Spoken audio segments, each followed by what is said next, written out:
All right, here we are in Anno 1.17. It is my first time seeing the game. So we have some initial settings we can choose from. Looks like there's nothing here that we really need to change. Full tutorial is on, and we will begin. Here we are.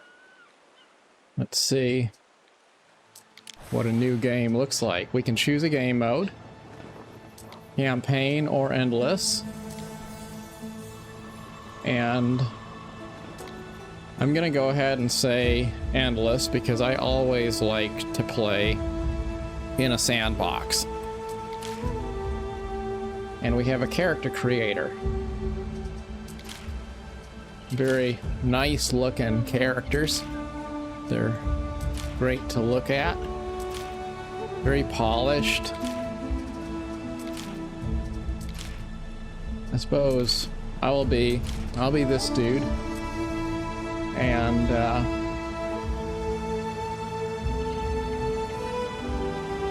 gonna choose Graham as my name because Graham was a character from King's Quest, and I always like to use that character name if I can. And now we can choose a flag. So I wonder what kind of options we have here. Well, I like the color blue. I usually go with blue. I kind of like that. Like, I don't know, who is she? Maybe Athena or something. Anyway, you know what? Let's go with that. And I think that's all right. Now difficulty, we'll pick normal. Looks like that's already what we're set to. And what do we have here? I guess there's some default. Oh, well, let's see here. I thought those were characters we could pick, but I guess not. These are probably AI opponents.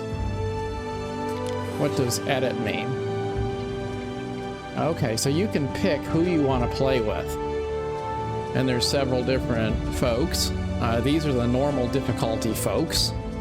If we wanted higher level of difficulty, we could choose those guys. But we are not going to do that. We're going to let that be as it is. What's overview? Overview of what governors we'll be playing with or against. Our character. Difficulty settings. So life looks pretty good here. Okay, continue just cycles through all of those tabs at the top. So if we destroy something, we get full construction cost refunded. Starting fleet, we get a flagship. Abundant fertility and nodes. Easy incidents. Sounds good. We can pick what province we want to start in. Albion, wild and distant shores, or we can begin in Latium. I kind of would be tempted to start in Albion, but we're not going to do that because we want to be pretty true to the historical period we're exploring here. And as much as I like the idea of ancient England and Albion, it came after the founding of Rome. So we are all about the Roman Empire. And so we will be starting in Latium. And now we are beginning to load in.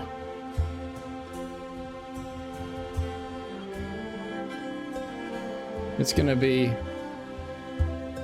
hopefully a pretty immersive experience. I think being able to see a part of history that would normally be relegated to history books or the History Channel, seeing it come to life in a way that's meaningful and interesting is pretty incredible. So being able to see this game come to life, especially as somebody who played the very early Anno games too, and has loved Anno 1800 for a while, this will be excellent. So we have a set sail button just like we would in Anno 1800. The senatorial province of Latium was once Empire's beating heart. A beacon of power, decadence, the arrogance of man. Then fiery Ocassus gave voice to the gods' anger, obliterating our mortal follies. In among the ash lay a chance for humility, for change. Yet, we mortals are fickle. Hubris rises in us again, and in a new dawn's light, the question remains. Can we build a better world? Or are our past sins destined to repeat? I like that accent. The voice actress is great. Timber is vital to the continued growth of our city. Many goods require multiple production buildings. Yep. So this should not be very hard as an Anno 1800 player. So we're going to just imagine we are playing Anno 1800. What does this look like? Camera movement.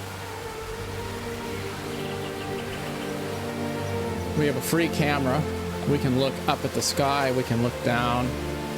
Camera movement feels very intuitive. Zooming in and out feels great. I do want to take a quick look at the graphics and see if we have any settings we might want to change. Looks like we're already sitting on ultra settings, so we'll leave that alone. And we're going to pretend we have no idea what to do because, you know, learning something would probably be in my interest. So first thing it wants is a warehouse to be built. That makes total sense. That's exactly what we do in 1800. I don't know where I want to put it. So how do I rotate? Looks like rotation is period key. I thought in Anno 1800 you could do that with your mouse though. But I don't see a way to rotate without using the keyboard. But it's the period key, so that's all right. We'll go ahead and put our warehouse right there. Not that anyone ever threatened to guess him.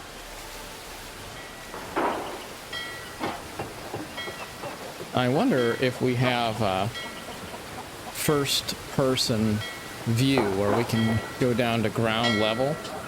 I believe first-person mode originally was... I think I have it written down somewhere. No. Might have to look at the settings and see. Because you could go down in Anno, you can go to ground level and walk around. And I think you can do that in this game too.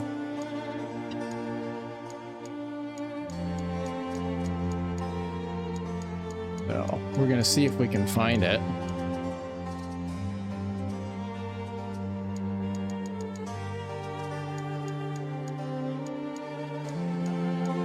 Sometimes games have options which are not readily apparent. So we have cinematic shot, we have postcard view, which is F1, and we have a camera preset option.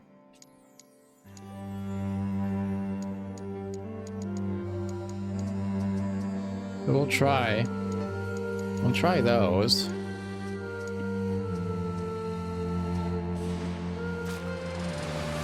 Postcard kind of raises the camera a little bit and takes the UI away. It's a beautiful view right there. Take a screenshot.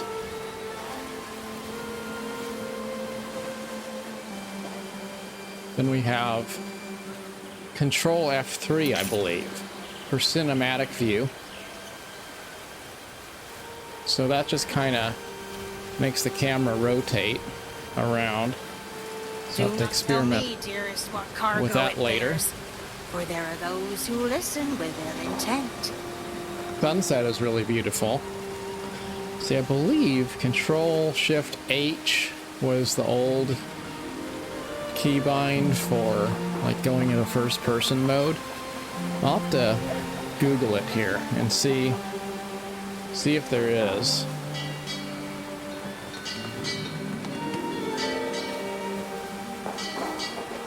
So Control Shift R should be first person mode. And it is indeed. Well, look at that. You actually have your own character. These things happen. That Don't worry. is really, really cool. You can see your own character. Or you can zoom in, and it's just first person mode. And that is Control Shift R. And escape will exit that mode. I also want to know, how do you toggle the UI and info layers? Control G?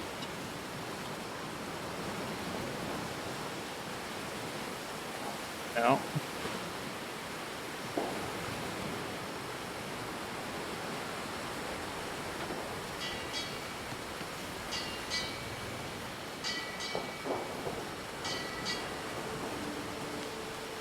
Kind of weird how, like, there's features in games sometimes and it doesn't actually tell you what they are.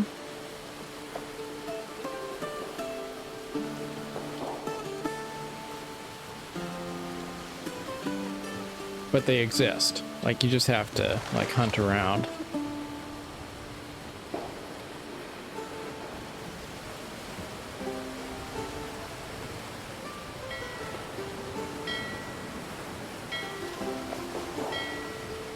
And I get that there's postcard mode, but I just want to be able to toggle the info layers.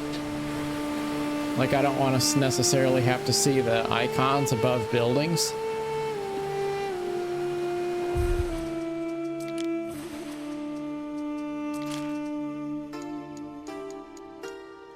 Toggle UI visibility. Control H. And Control I. So it is there. Control H. And Control I for info layer. Okay. So there we have it. Might have to make a cheat sheet so I can remember it.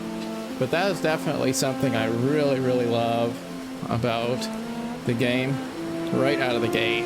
It's something I loved about Anno 1800 as well. That you have a lot of camera options for a city building game. And being able to really just go down to ground view and, you know, immerse yourself in what you have built. That is really cool.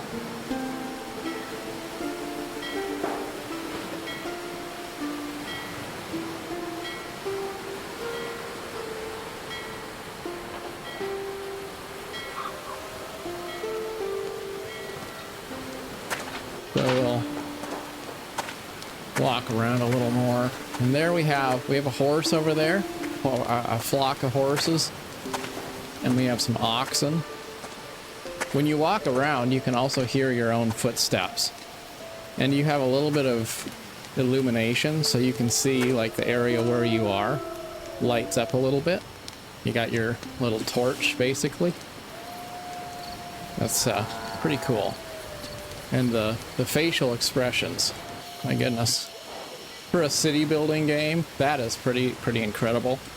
I'm not even sure that there are any other city building games on the market that have that level of detail when it comes to individual citizens.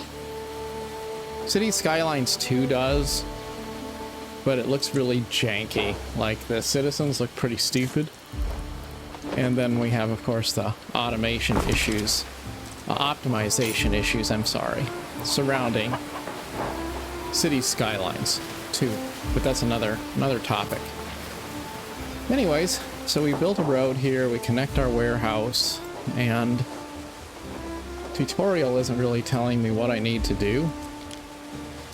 But I know I'm gonna need to build some houses. So we'll build a couple houses.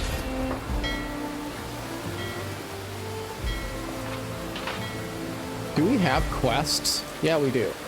Okay, there we go. That's the tutorial right there. It wants us to build woodcutter and sawmill. So that's the timber option. I gotta get used to these buttons because it's really a simplified UI compared to what we had in Anno. And I know some people complained about that, but near our trading post. That's okay. What were you saying, brother? We should have... Well, we're going to have to put our woodcutter in the forest. And so I'm thinking that's kind of the thickest forest right there. And it tells you how many trees there are. It's like 138 trees in that area. And then we're going to build a sawmill. Should be situated between trading post and woodcutter. Okay, so the trading post... What is the trading post? Okay, the trading post is what we used to call the warehouse, or the dock, like the main dock is the trading post. So we'll put the sawmill right there. We're not doing anything too crazy. And then we're gonna have to connect that lumber jack to the grid. And this is our first time building a diagonal road in the Anno franchise. And it feels good. That's actually pretty incredible to see that. The sawmill is missing goods because it does not have any wood yet to chop. And while we're here, let's look at our ship. We have wind direction there. That's what that's telling us. The wind is going that way. So if we sail with the wind, we go a lot faster, probably. And then if we go back, we can sail into the wind, but we'll be a bit slower. And that is nice to see. I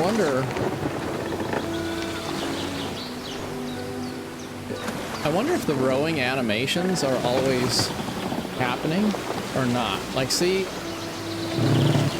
what's interesting here, first thing I see that's really cool is when you look at that ship, if it's sailing into the wind, the oars are not moving. And that's not a bug. The governor. My name is Licia Ma. Licia means glowing clouds, like the ones you see in the desert at dawn. What is yours? Well, that's nice. Our neighbor has introduced herself. But anyways, what I was saying was, if the ship is under wind power, then it's not going to have people oaring. Through the waves. So the trireme, if that's what it's called, it doesn't use its ores in some cases because it's operating under the power of the wind, especially if it's sailing in the same direction as the wind. So anyway, As a mule. we're not going to worry about our neighbor When he died, he freed because us. our neighbor is probably not going to cause us any trouble, and we need to get our settlement up and running. Our next task is to build 20 houses. So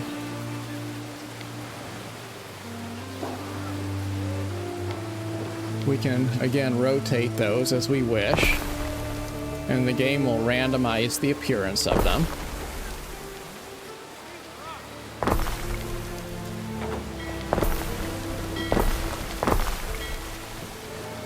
And since we're a Roman settlement, we'll do what would generally You heard of my brother, Decimus be what is accepted as a Roman-style grid. To begin. 4 houses to a block. Gotta say, initially, the music is really beautiful.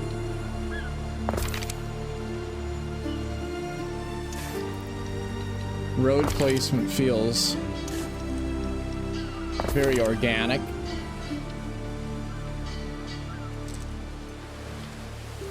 Now we need to reach 100% of the food needs for our residents, which are the Liberty.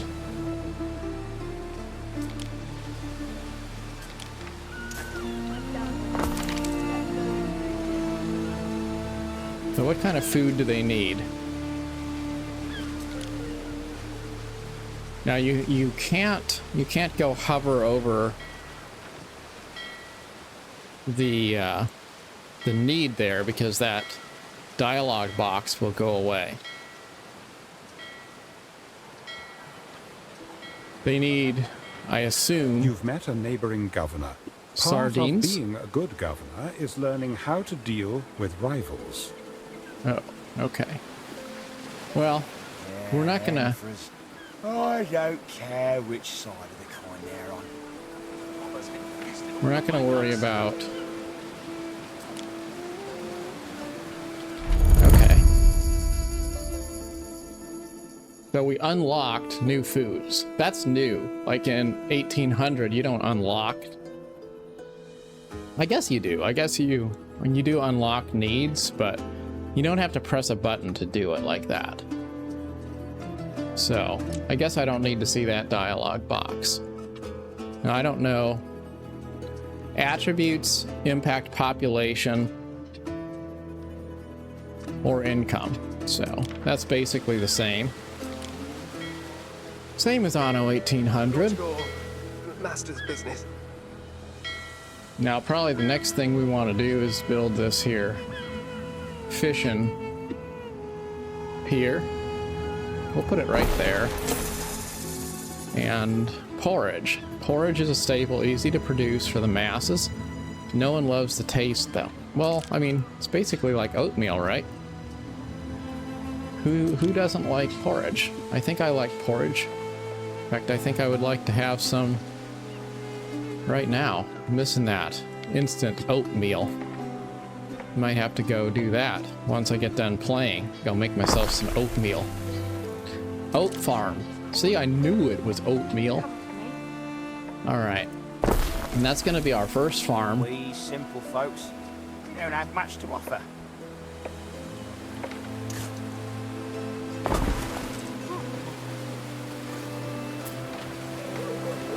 Right now we have a net negative for money. And I assume we need to place our fields just like we would in Anno 1800. I wonder how big we can go. That's about as big of a field as we can have right now. He's as bent as a broken plough, yet can hear a cricket singing a gale. And I love the way it looks. I love the way the fields look in Anno. And it looks like I'm too far away from the... No, I'm not. I'm not too far away from the warehouse. We just are waiting for the... We're waiting for the oat farm to produce oats so we can start making our oatmeal. Okay. Residents or other parties may seek an audience with you. Select them to interact. All right. A Libertus passes you. Straining under a heavy load of timber, he carries the hopeful air of one who has recently celebrated his manumission, freedom from slavery. Despite his burden, he stops and hails you as his governor. How do you respond? Do you seize his goods? We could get 20 wood. Buy his supply. Costs 400 coin. Or wish him well. And we would just get 10 wood. Well, let's buy his supply because, you know, congratulations on your freedom from slavery. And on that note, I will say it is interesting to see slavery mentioned early in the game. Of course, that was part of Rome history. But Anno deliberately in 1800 tried to avoid mentioning or referencing any of the more negative elements of the historical period. For example, you didn't have any references to slavery. You didn't have any references to things like the opium trade. And it really tried to present the game through a very, very optimistic lens. So I think seeing some of the more gritty elements of real history, at least referenced, is kind of welcome there. He blinks as if he can hardly believe his luck. He accepts the coins with a quivering smile. Passers-by eye you with a mix of curiosity and approval. Your freedmen won't forget. So I wonder if that actually translates into like a meaningful approval score change. That'll be interesting to see. So we have... If you could look after this, Eri. Warehouse connection. Production buildings require a road. Yep. Newly produced goods are delivered to the next warehouse or trading post, or production building that can process them. So goods can be delivered directly to their processing buildings or to the warehouse. All warehouses and trading posts on an island share the same storage. Yep. So no change. Classic Anno. Now let's see about our rival, who's introduced herself. It's a pleasure to meet you.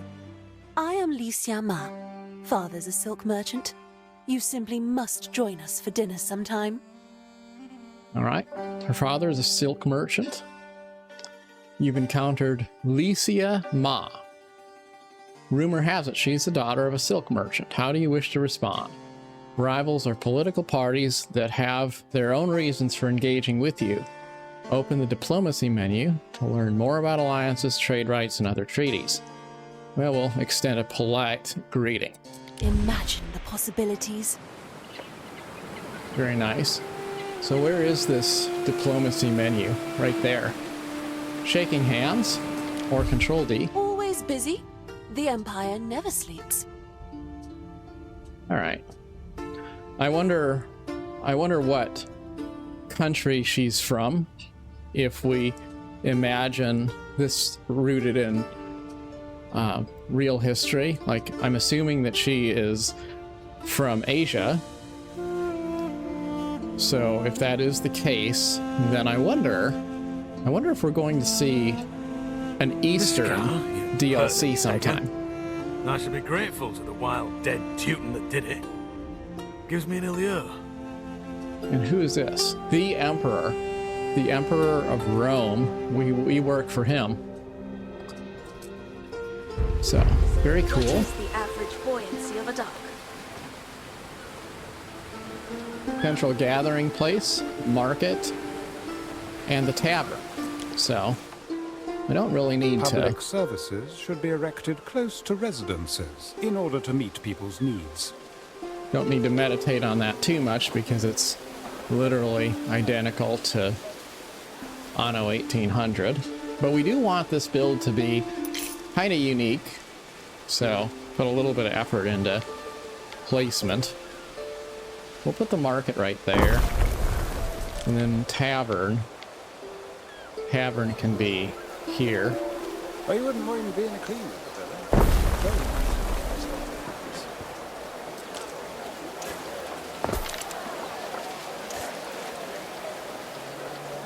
So what is it like if you try to connect a straight road to a diagonal? Is that awkward? Maybe. I wonder if we can put something in that little triangular spot, like a tree or something. Reach 56 of 100% of public service needs for the residents. So we're starting to make more porridge. Can you cover for me? We're looking at the market need being fulfilled. And they need fashion. So now we need tunics and pilios. A hat, hats and tunics. And they make that from hemp and sheep farm, so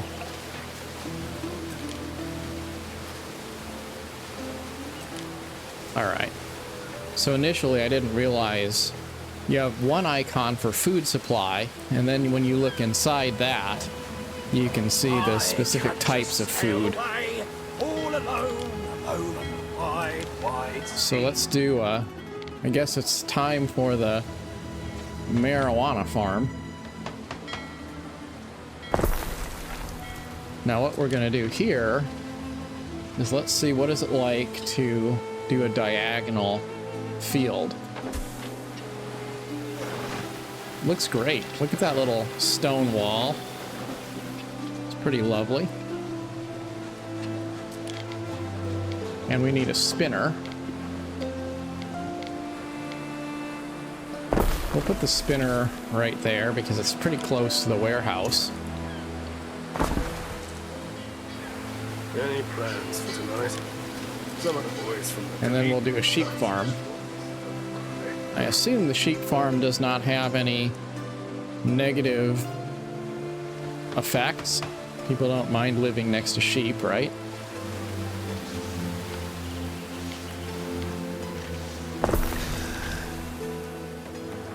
We can do up to 3 fields.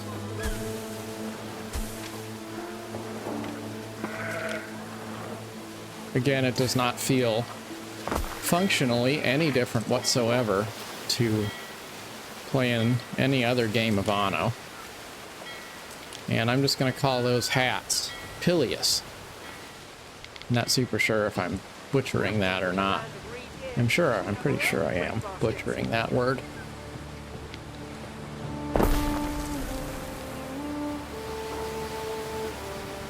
But that should be sufficient to meet our residents' needs as soon as the production is done. Something for your consideration, Harry.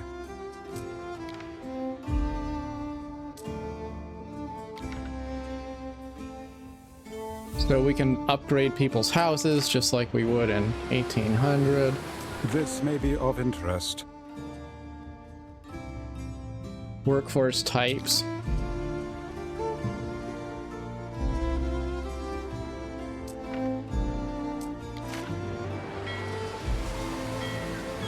And right now we only have one workforce type that we need, so nothing to see there. This may be of interest. Each need you fulfill per residence increases different attributes, right? So we make money by meeting all of their needs. That's how that works.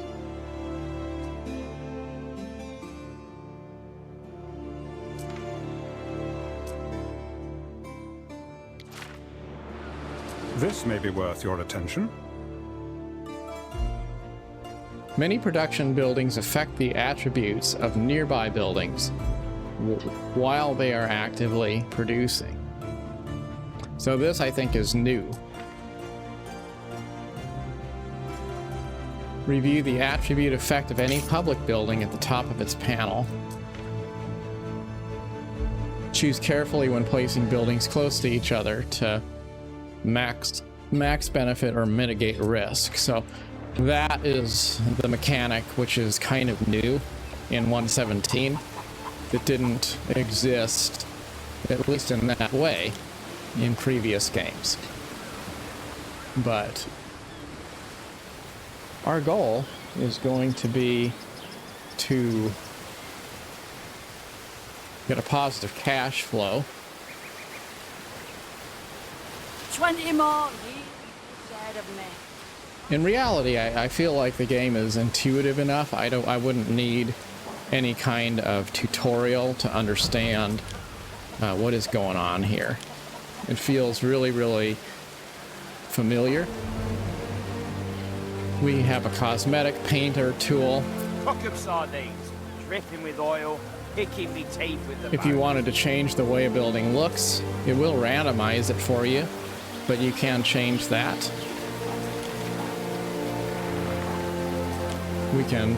We have an upgrade tool, we have a copy tool, a relocate tool. So, again, no different than Anno 1800 in that regard. Build menu, ornament menu. So there we go. Did not realize we had a unique ornament menu that's separate. We have a lot of different trees we can choose from. I like that. And the trees are in their little planter boxes. You have gardens. Natural foliage. I was trying to see if there was something I could put in that little triangular section, but I think it is too small. And what does it cost? Just costs a few coins. So paid for this land. Arm and leg fighting the balls. it's not hard for us to put some decorations out. They're not ridiculously expensive.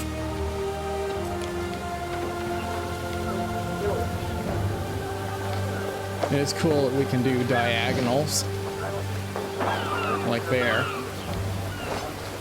I wonder if I could make that. Yep. So anywhere you can do diagonal rotation.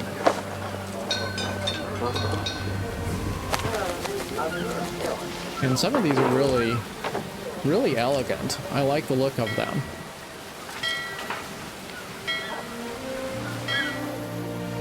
You can't sell that here. How'd you even get it past the Celtic obelisk.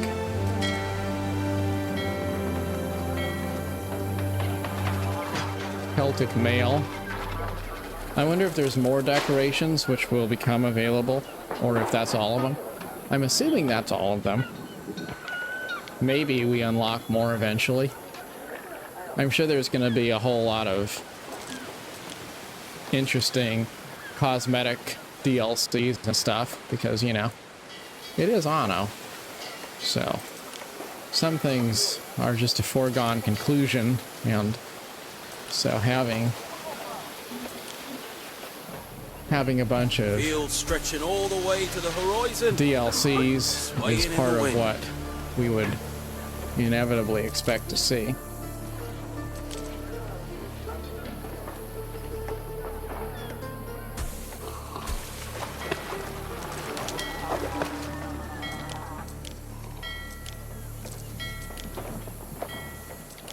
Small brazier.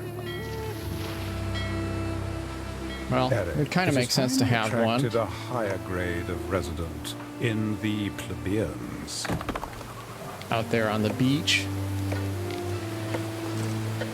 nice fire people can maybe gather around. Wide, wet, and empty. Like Mr. Forest's.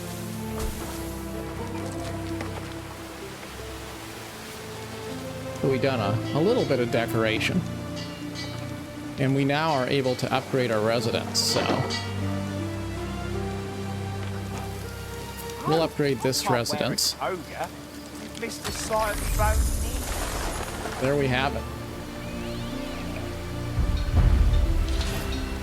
And our new options. I guess we could probably do a couple. I know you don't want to over upgrade your residence too much, because then you wind up having, you're not really meeting your husband, supply needs. We have found our sacred center. All right. Produce tiles. So we're going to need a clay pit. So where can we do that? Is that a, okay. So clay is produced from the river. Makes a lot of sense.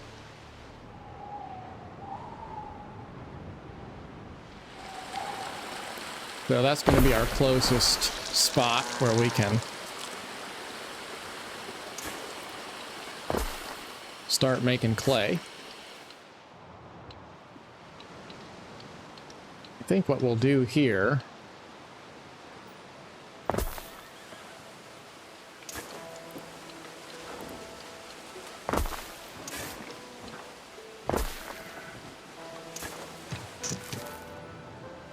employ some diagonals.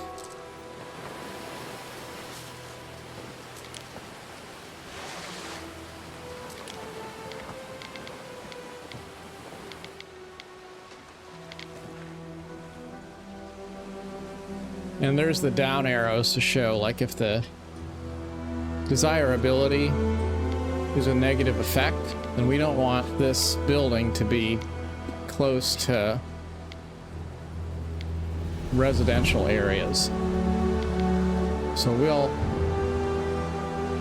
we'll actually put it right there. There is a shortage of workforce in one of your cities. But I imagine we're going to need another warehouse. I tried to stay calm. Yeah. It's the only way to get things done. Because that's too far away from our existing warehouse.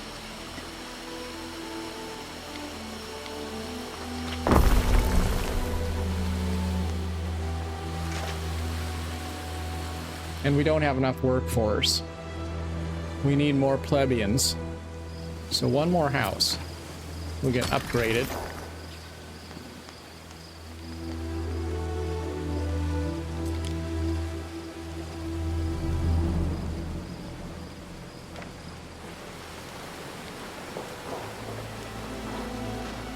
And in general, we will only upgrade to meet production needs. We won't over upgrade.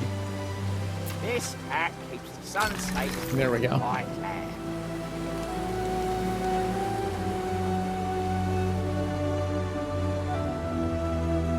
No fuel to keep the fire from dying away. No, so we need charcoal.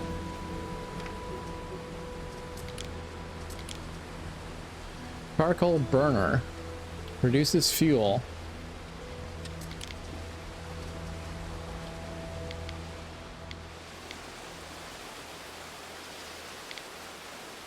Put it right there. There is a shortage of workforce in one of your cities. See, that icon looks kind of like it's grayed out, but it's not. It's just kind of a dark colored material.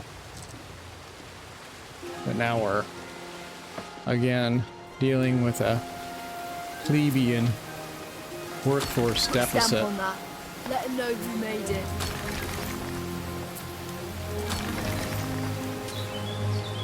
All right, so there we go.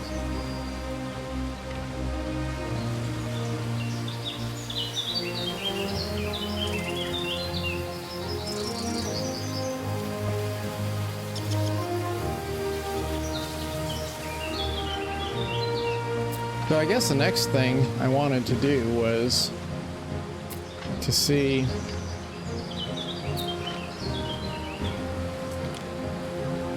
can we name our islands? We can name ships.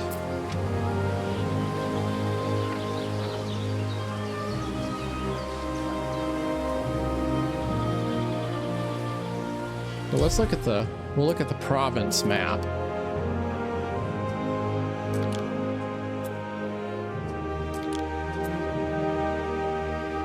Our island is called Acanthus. Okay, so that's where you go. So it used to be, in 1800, you would click on the trading post, warehouse, and that's where you'd rename your settlement. But here, you would just rename it right up there.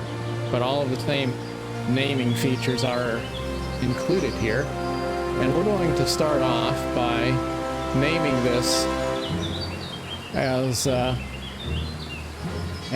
something Elder Scrolls, because my goal was to name all of my settlements in this game after 1800s. So let's go ahead, or after Elder Scrolls. So I guess we'll call this Cyrodiil. I think that's spelled right. I'll have to double check. Now, I always misspell Cyrodiil because Cyrodiil is spelled weird. Cyrodiil in Elder Scrolls has 2 I's and 1 L. So, since this is our main Roman outpost, it'll be Cyrodiil, because that would have been the metropolitan center of Tamriel. And then we'll probably name our settlement in Albion as something like Daggerfall, maybe. We're still hemorrhaging money, so what can we do to fulfill more needs? Bread and garum.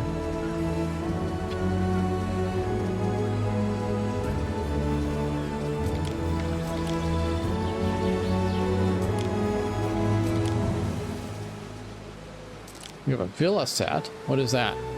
Your governor dwelling and center of prestige and defense for the island. Welcome specialists and profit from their skills and benefits. And the officium accommodates specialists in your cities.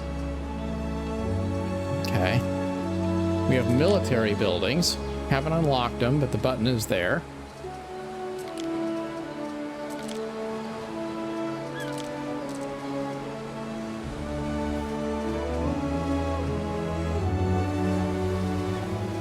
So I have to get used to this. All right, so we can sort our buildings by class. Again, it's very much like 1800. It's just a little different in terms of where the buttons are. So we need grain mill, wheat farm, and a bakery. So let's do that. We'll do a wheat farm.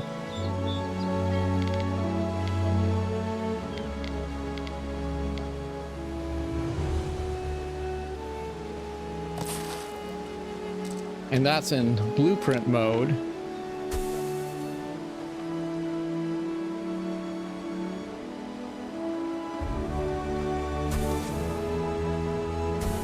Because we're missing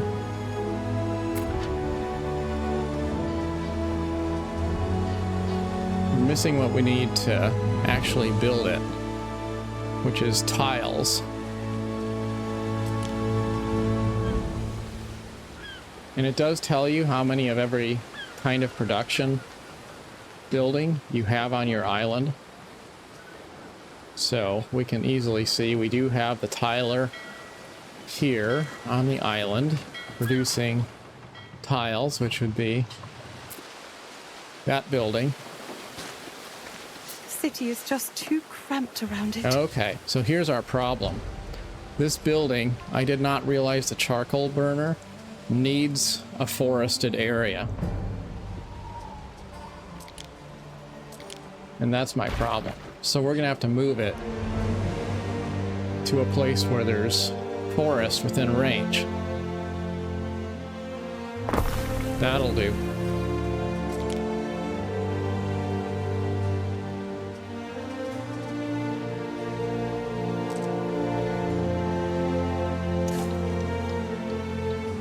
Well, look at that. And have them come help themselves. There's a double, no. I was thinking there's a double road option, but there's not. It's just when you go into diagonal mode, the square sizes are half as big. That's kind of interesting.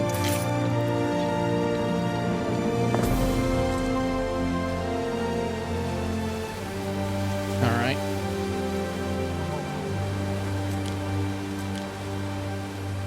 We'll plan where our grain mill can go.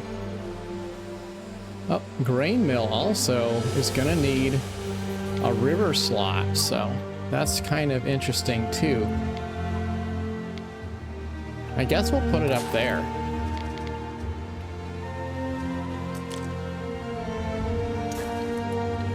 That's going to be a little bit challenging because we're going to have to build another warehouse, probably.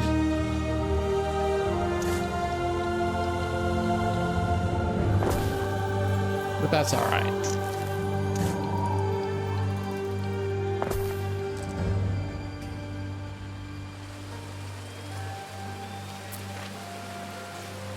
And we need some tiles again to build that. And I'll put a warehouse here just because I know that I'm gonna need it, so might as well put it there now. And I probably should just take a moment to again point out the beauty of the landscape. It is a very, very gorgeous game. And on the surface, you would look at it and say, this doesn't really look any better or worse than Anno 1800. Like at a high level, they're both super beautiful.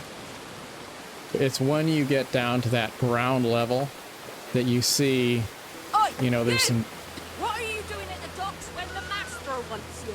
There's some dramatic improvements in terms of how the game looks, but it's still very, very polished. Can't begin to imagine how, you know, how big of shoes the Anno team had to fill to try to create something that would be a worthy successor to their own absolutely top-notch production. Feels like it does you good to eat a sardine. Oh my goodness, I don't know about sardines. All right, construct the building. There we go. So now we have the wheat farm. Still waiting to construct the grain mill. You need a villa, Ere, essential in demonstrating your control of an island. Okay.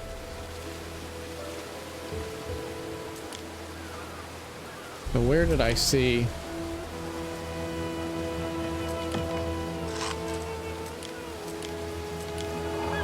Okay. So you have a construction menu for general things, and then you have your resident-specific needs in these tabs. So we're gonna do a governor villa.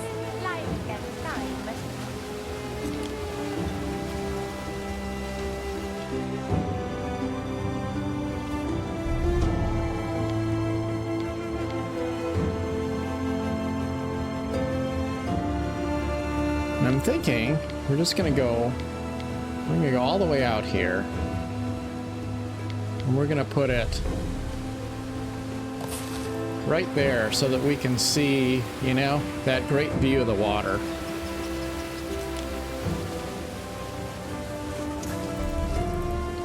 Because if I was the governor, I think I would want to be able to look out at the ocean. Keep this hush-hush. Now maybe I should have put it up here on top of that hill. I could probably move it later. Or, actually, what better time than the present, right?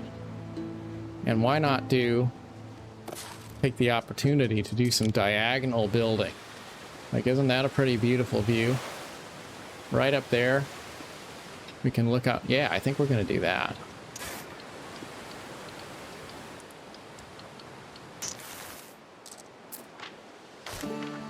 Or maybe not.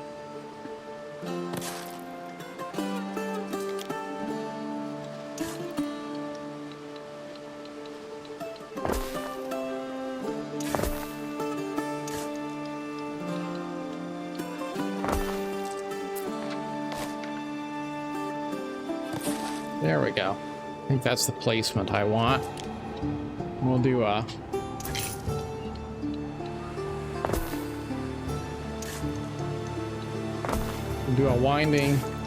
winding road up this hill.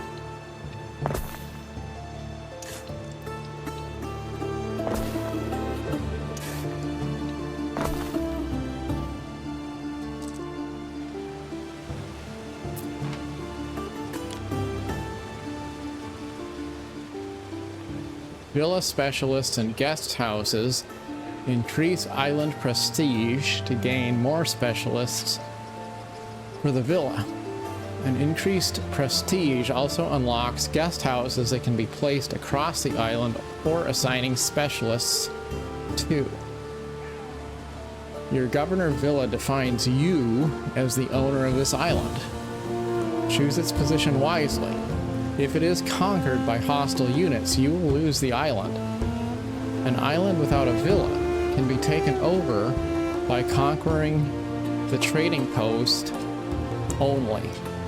It defends itself. This building has default defensive abilities, defensive units that shoot at incoming attackers. Garrison units are automatically deployed from the villa as soon as enemy troops trespass on the island. Alternatively, you can use the alarm bell, the alarum bell button to mobilize them, and again to recall them. More garrison unit types can be discovered in the research menu. Garrison units cannot be transported via ships to other islands. These troops recover from damage quickly when being withdrawn back into the villa. All right, so this is our first defensive building. We're just waiting for another tile to be made so we can get to work on that. All right. Why can I not build this grain mill?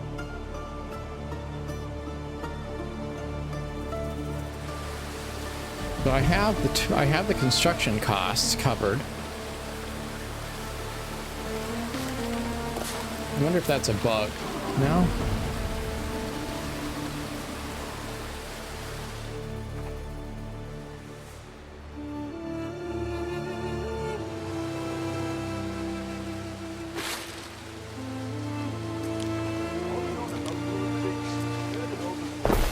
Yep, so that was a bug. That's the first bug I encountered.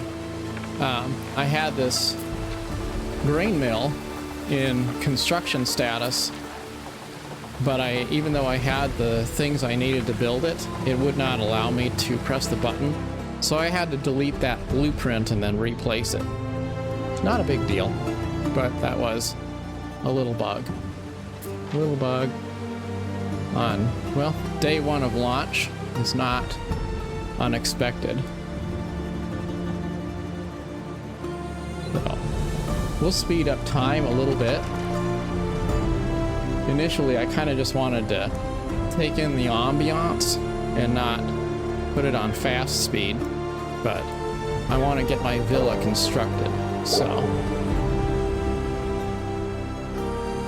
I think I need to always bribe your own guards before someone else does it. I need to focus on soldiers think cash they're flow. ready. I dare say the beginning of a mighty legion. All right. So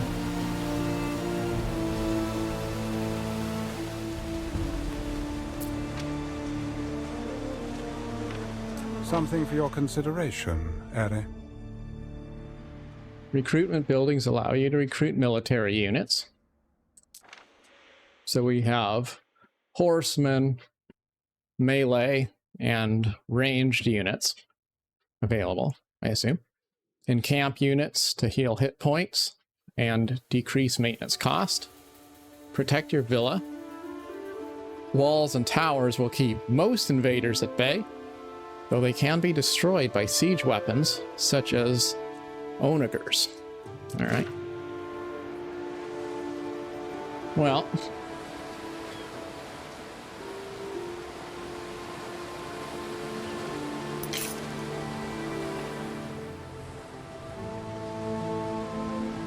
so we are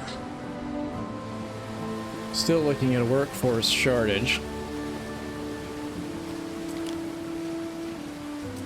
I think we're gonna build another city block of houses. And we're gonna look into upgrading a few more as well. This sardine and I, we're both very small fish.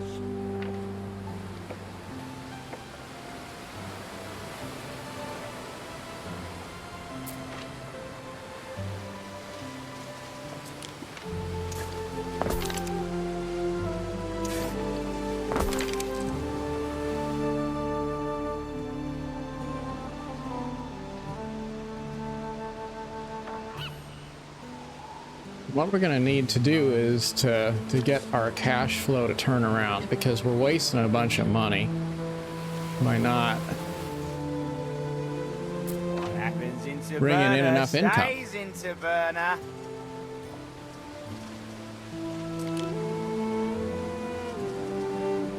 So we're getting seven income from each one of our Libertas residences.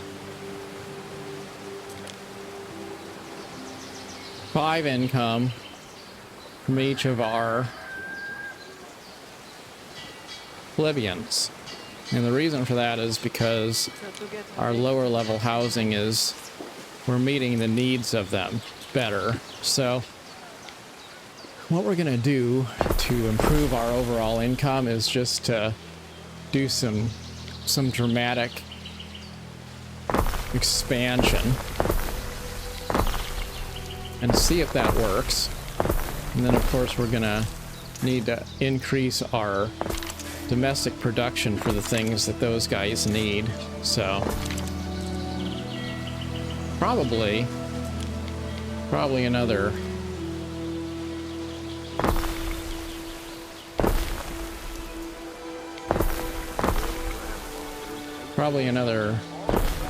fisherman's hut.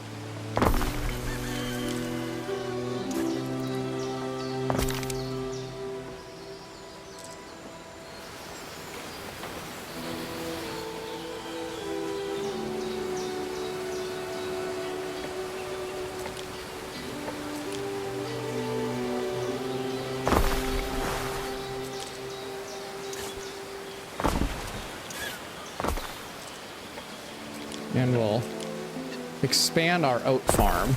So this is our chance to see what does it look like when we put 2 different fields next to each other. Is that something I always like to do? In Anno 1800 is to put multiple fields together to create the appearance of one massive field.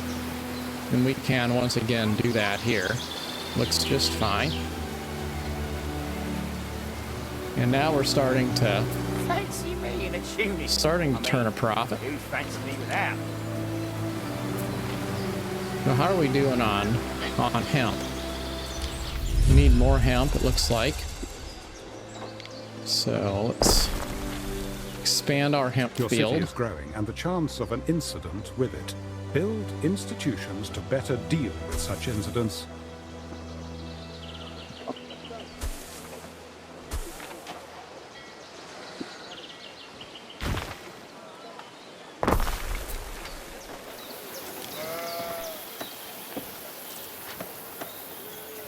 The one thing I don't see, though, is the ability to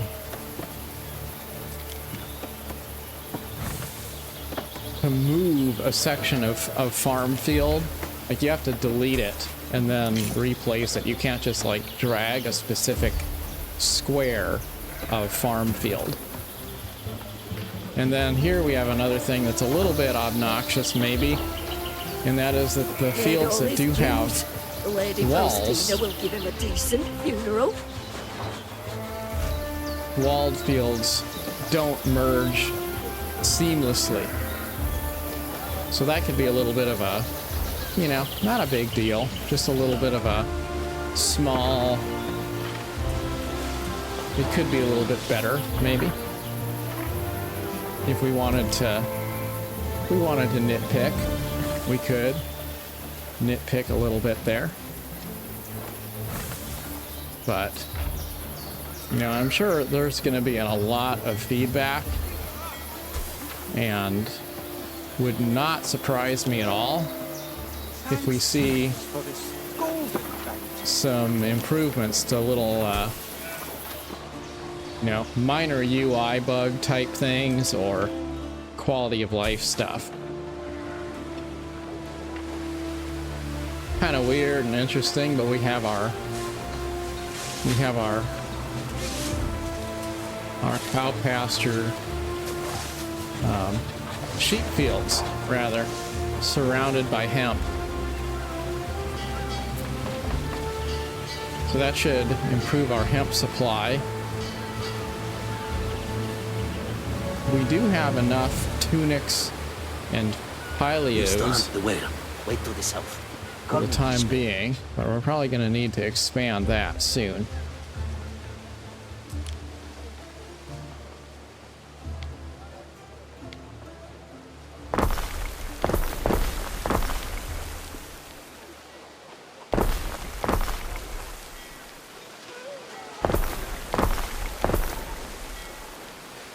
This is one of those deals where at a certain point there's no way to generate positive cash flow without expanding the village to a certain point. Like, we're gonna have to have a decent sized little town here if we're gonna be in the green. So it's all right. Minus 31. We're digging ourselves out of the hole. Let's go ahead and make another hat factory. I'm sure there's going to be some negative feedback surrounding like the diagonal roads. Like, are they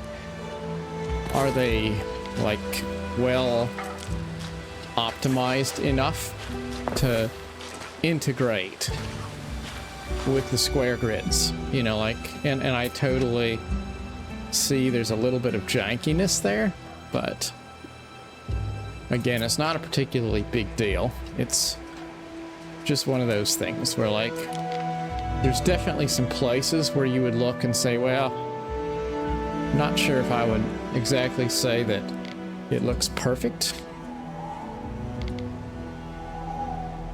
Not perfect in some places. But it's not bad at all. Just sometimes you're not gonna feel like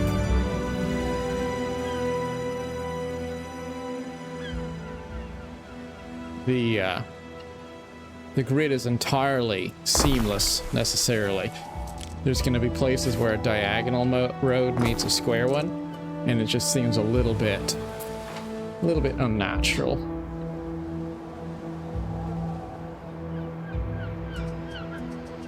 But, you know, that's alright, because historically we didn't even have the option to build any kind of diagonals. So having it in the game is really amazing. Think about it.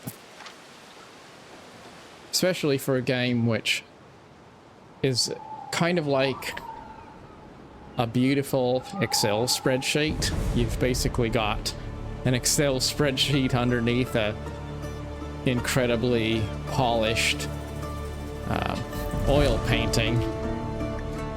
Build the Vigilus to protect your city against fire. All right. Well, let's do it then. And I'm gonna just I'm gonna put that down here, or maybe I want it. Maybe I won't, because we got an area of effect. So we really need to put that fire watch area right in the middle of town. So I think we're gonna have to move some houses. I'll be a famous seafarer, and they'll paint me with me hat. It's fish, salt to the sea.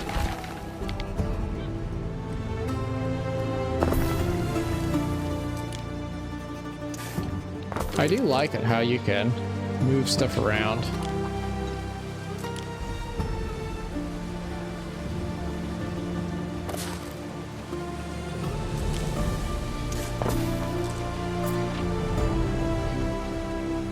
For that we need more of the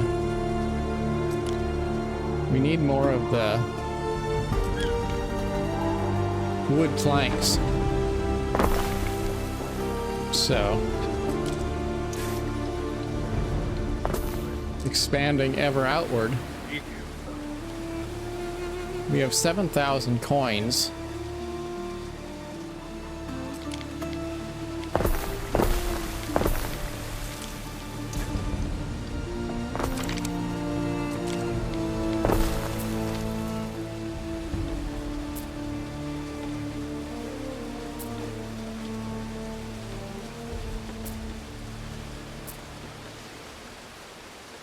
And I think we're getting a little far away from the tavern here, so we'll have to put another tavern on this road.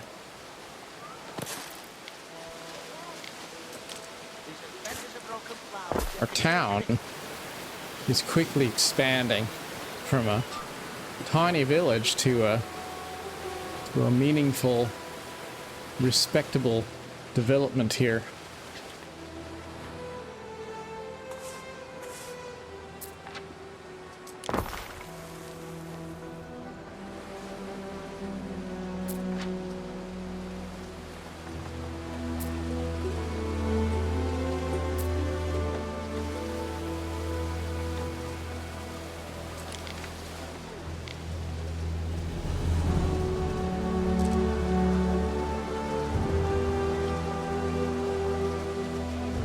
So I guess really the only thing that's going to be dramatically different in Anno 117 is we're going to have this diagonal roads, and we have combat, and so experiencing that ground combat for the first time is going to be a really interesting thing to see. So I'm kind of looking forward to it. I like to play sort of a chill, progressive game, but it is nice to have that storytelling behind your build to kind of say, you know, like I've developed my settlement from simple, humble beginnings and overcome adversity and built it into a thriving empire, and, you know, kind of going through all of that. It's pretty cool to have that combat element, even if you're not a heavy combat player. That's where I've always enjoyed the idea of games like Age of Empires, but then the reality is I didn't really want to play them because I'm not necessarily into combat, and then it just resets when everything's done and there's not any progress to show for it. But in a game like this, we can play, and there can be combat. There are two gentlemen here to see you. Unless, that is, I am seeing double. But then once you overcome the challenge, you have something meaningful to show for it in terms of progression. Visitors. Gemini in the rough. The Roman Imperium is keen to support its governors. Funds were put forward to hire you an aide called Julius Lupus. However, there must have been some bureaucratic misunderstanding because there are two Julie standing before you, identical twins. The question is, who would make the better age? Aid. We can speak to Brutus, Julius Lupus, or Gaius. Let's find out. Brutus claims he can do the work of 10 men, and that he even comes with his own oxen. Little good has he to say of his twin Gaius, who he says is always found behind his desk and never lifts a finger. So, we'll talk to Gaius now. Gaius claims to be a reliable landlord, last year alone leasing 70 insulae or more, half of which still stand. No one is more apt with a ledger, he says, and adds that his twin brother is an illiterate brute only a fool would hire. So we have a pencil pusher, and we have a guy who tends to be more of a hard worker. So I think Brutus, I think we're going to go with Brutus because we're early in our settlement. We need somebody who's willing to be hands-on, somebody who's going to be willing to work, versus this other guy who seems to look down on people who are not as smart as he is, who likes to sit around a lot. So we're gonna hire Brutus. Brutus will give us 20% more workforce from residents. Gaius will make our markets more profitable for income. Well, I don't know. See, I kind of feel like, yeah, we're gonna go with Brutus. We're gonna go with Brutus. It's a hard choice, but Brutus, welcome. Quite the striking Welcome to the turn team. of events. And that's going to be good to have the extra workforce.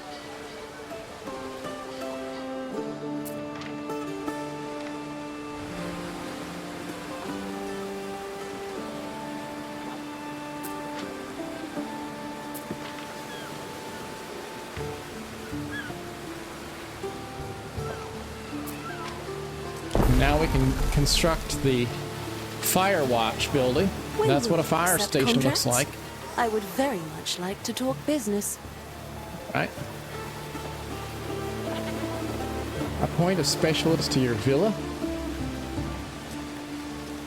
And there's Brutus, Let's our work together. first specialist. Specialists may improve your island and economy in whichever way you wish. Nice. Well, let's see what we have going on here. Pax Rhetorica. The crowd falls silent as you ascend the rostrum in the public square. You, a living symbol of the eternal city, must now find the words to guide them. Declare the value that will guide your leadership, faith, knowledge, honest labor, or liberty. Liberty has no effect. Labor decreases upkeep costs, decreases happiness and fire safety. So we're going to overwork people a little bit, and we're not going to have any OSHA standards. Or the pursuit of knowledge. More knowledge, less belief. So I guess belief is like a faith mechanic in the game, so that's new too. Or belief with the loss of knowledge. So I'm going to say the pursuit of knowledge. That sounds like a good thing. It's going to be interesting to see how that mechanic works, because that is something which is new. For the next 4 in-game As ever, we hours, shall obey. we encourage our people to pursue education and discovery. So, military research is also now available. But I saw our neighbor had reached out, so let's see what Latium has to say. Enter negotiations. We could ask for a loan, offer a gift, declare war, request non-aggression, pact, defense, trade, and she won't accept those. Dear Dorian, he's just like a puppy. Who could hurt him?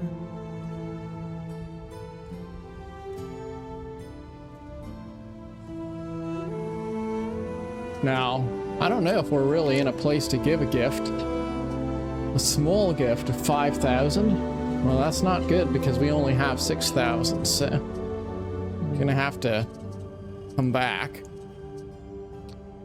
Looks like I'm assuming my defensive power is higher than hers, which is a bit strange. If that's how I read that, because I don't have any defensive structures at all. But I would assume that this character is not a particularly aggressive character. Probably, if I had to make a guess, one of the more peaceable characters in the game. So we probably don't need to worry about that. What do we got here? Island belief. We have a deficit of religious belief here. Probably because of that choice we just made to focus on knowledge instead. But we do have a positive income. And I wanted to build that tavern. I think that kind of brings us to a place where we're not doing too bad in any particular way. Imagine what we need is another wood hut here, because we don't have enough wood to keep on producing timber.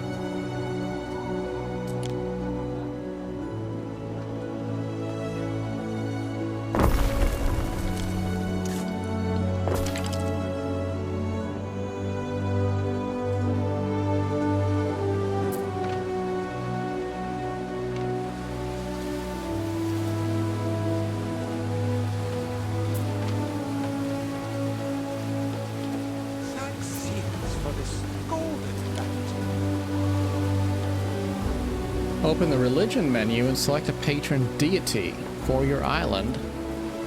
Alright, so I haven't done that. Prestige, research. Can we choose knowledge? Okay, we can. So that's interesting. Economy, civics, military. None of that existed in previous Annos, so this is new.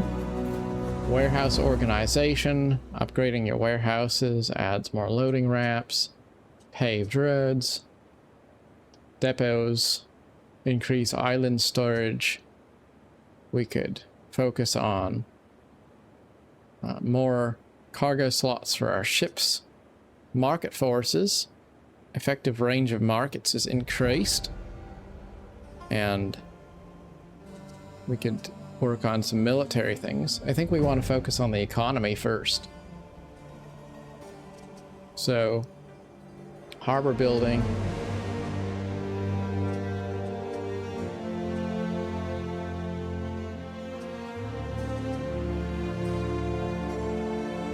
Buildings near spinners will produce knowledge. Sewing circles. Or fish markets. Buildings near fishing huts will produce income. So those are probably some pretty good things to unlock there. So we will start with trading post improvements, and we'll work on those next. And then I wanted to look at faith. Okay, so I can't unlock religion until my belief deficit is fixed.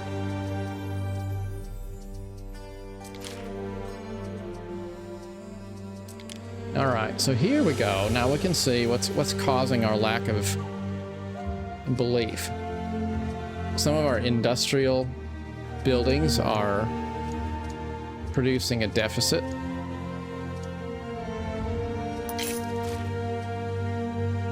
City status is producing a gain.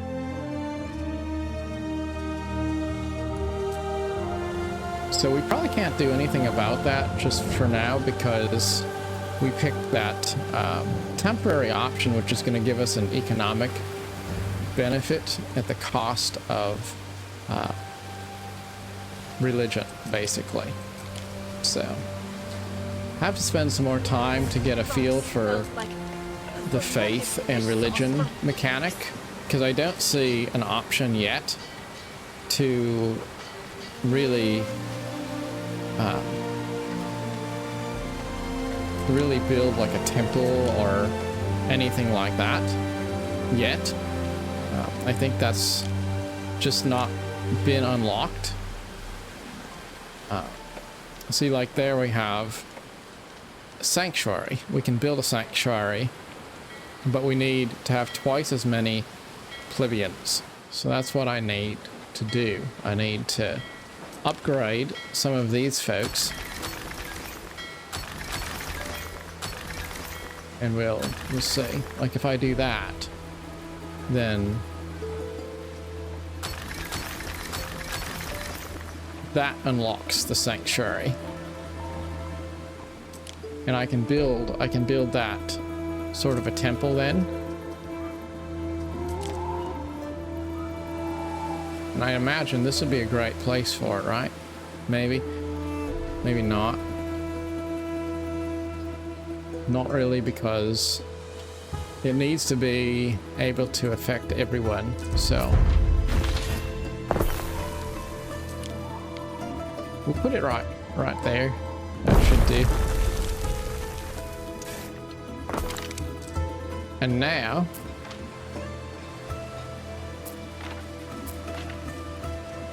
we're generating a positive island belief.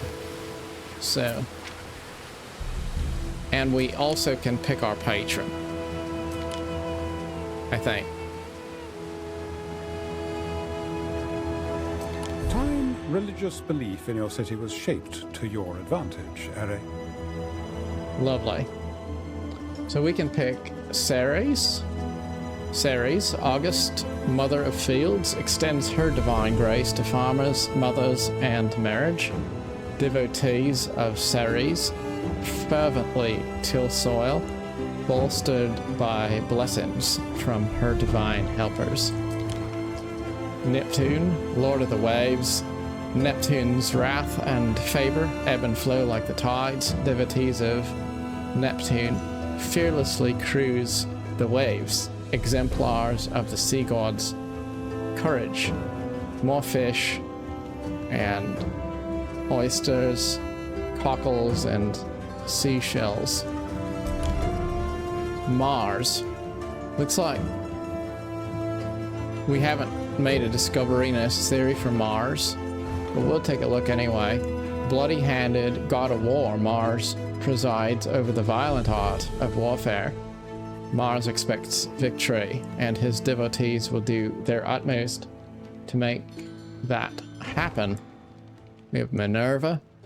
Minerva, the divine avatar of wisdom, is master and patron of 1,000 arts. Devotees of Minerva aim to live up to her lofty ideals of weaving, writing, and winning. So that's basically going to give you a boon to textiles. Mercury, Lugus, Celtic adherents of Lo, found common ground with Roman Mercury, patron gods of crafts and trades alike. Devotees of Lugus and Mercury are dedicated to their work, to turning a profit even more so. Passive trade is more profitable. Epona captured the hearts of Rome's cavalry, galloping her way across the empire from her home in Albion. New Romans, Celts, and many others turned to her for equine guidance. Her devotees embody the free wild spirit of the great mare. And we have Cernunnos. Cernunnos, horned lord of the forest, sits on the boundary between the civil and the wild. Devotees of Cernunnos can work alongside anything, man, beast, or deity, to spin harmony out of contradiction. Wild nature, increased production of eels, wattle, reeds, mud, wood, resin, small birds, beavers. I guess I didn't know there's a beavers production chain. Good to know. Well, anyway, that's an assortment of pretty cool deities. But, you know, I can't think of anyone else we would pick other than Ceres. The goddess of the harvest will be our patron deity. That is simply a divine choice. Your people will delight in lighting their lamps for. And there we are.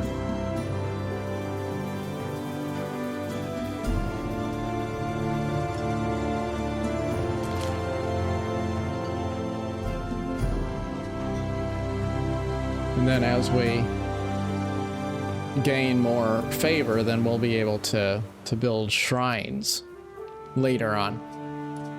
So all right, we've got our patron deity picked, and accept my sacrifice.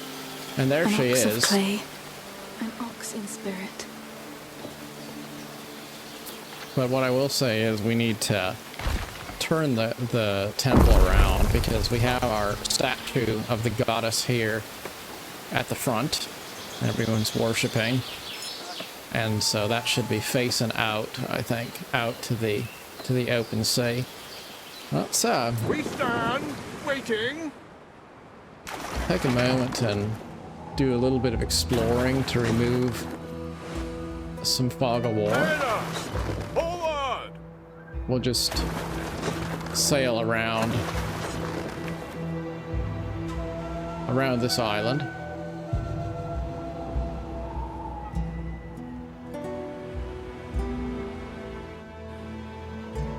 I do like how the clouds look. Like, I know it's fog of war, it's just a game mechanic, but I mean, that looks so beautiful. Like, it looks like a real cloud layer. It doesn't look like it's just there to hide the map. It really actually looks like, you know, wow, that's pretty amazing. And if we hit F1, we can follow the ships again, just like 1800, but it looks really, really good. Definitely a view you can just pretty much chill and take in the vibe of the game, and that's exactly the kind of thing I tend to like in titles like this, where yes, there's mechanics to manage, there's complexity, but really what makes you just put hundreds or even thousands of hours into the title is that sense that, you know, this is just a beautiful and immersive experience to be part of. And it's all those small details, like those porpoises jumping in and out of the water. The lighting is incredible. And yeah, it's just, all things considered, I really don't have anything but good things to say. And there's nothing about the game so far that isn't pretty much exactly what I had expected to see.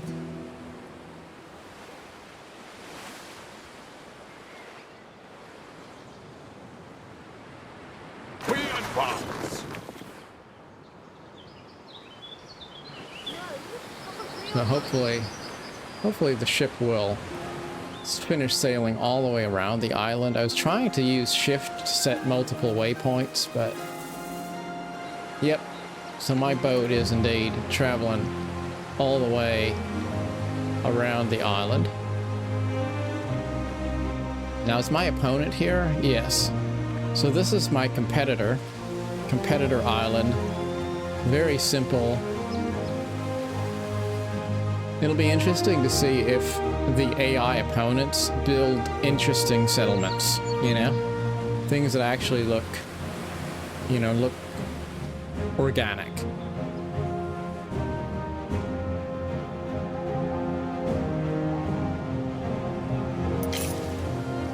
we'll go back and we'll expand a little more, just because we're back into losing money again. Seems to be a bit of a recurring theme.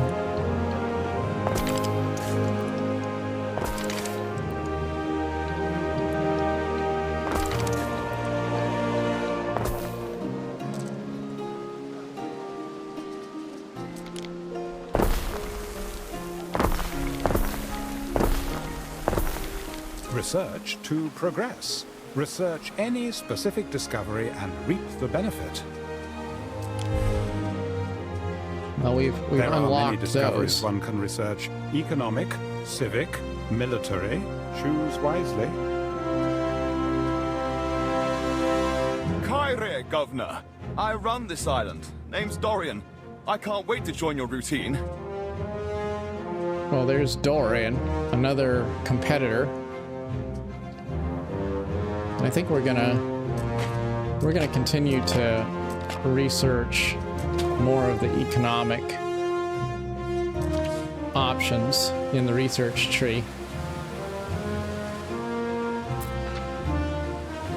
They need some attention now.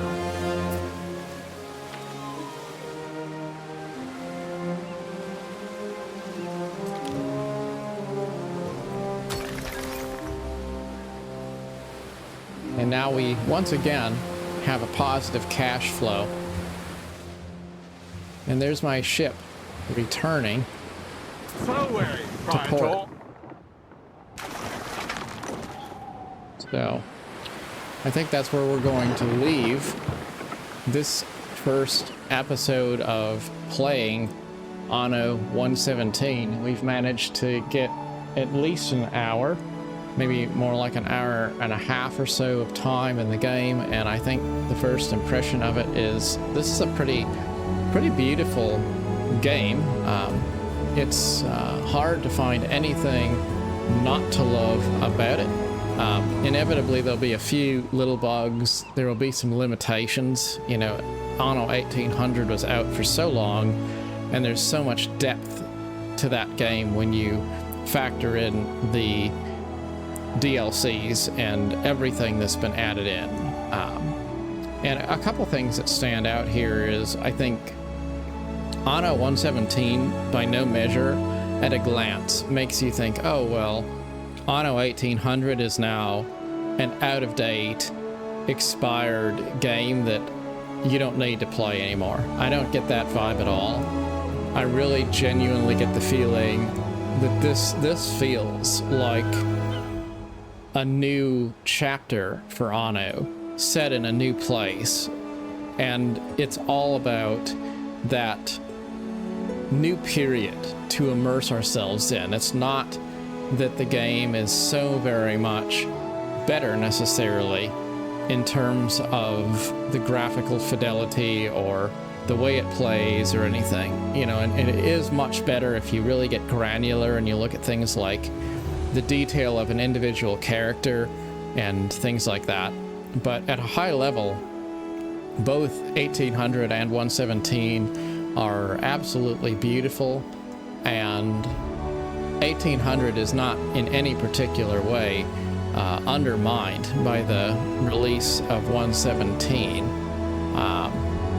Another thing that stands out to me is that when you talk about content, roadmaps, and all of the new supply chains and wanting it to be complex and stuff, it really is kind of a breath of fresh air sometimes to just start off simple, and you don't have like hundreds and hundreds of different things you need to worry about doing. You can just focus on the base game, and then, you know, I'm sure there will be more DLCs and new things coming out which will add more complexity or add more features, more mechanics. But there's certainly enough that you could put a lot of time into Anno 117 probably and not feel like you're you know, hitting the wall as far as interesting content goes. But we're just getting started, but I am definitely looking forward to immersing a little bit more in this time period and the overall vibe of the game. Good times. Till next time. Thanks so much.